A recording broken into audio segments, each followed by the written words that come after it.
In this video, I will show you how to set up a WhatsApp proxy server on your Android phone. First of all, launch open the WhatsApp on your device. Now tap on the three dots at the top right corner, then select Settings.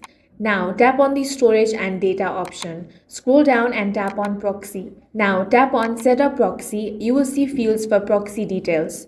To get a proxy server, open up any web browser and search for WhatsApp proxy server. Now from the results, open a website that provides proxy details such as greenapi.com. Scroll down on the site and find proxy server information for WhatsApp. Now copy the proxy host, go back to WhatsApp and paste it. After that, head back to the website and copy chat port. Then paste it on chat port field in WhatsApp.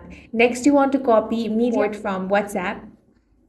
Then paste it to the media port field. Once all fields are filled, you want to tap on the save option. If everything is correct, the proxy will connect successfully. Now, whenever you want to use the proxy, simply go back to the proxy settings and turn on use proxy option. Your WhatsApp will then connect through the proxy server you added. That's all for this video. If you found it useful, make sure to hit the like button and subscribe for more videos like this.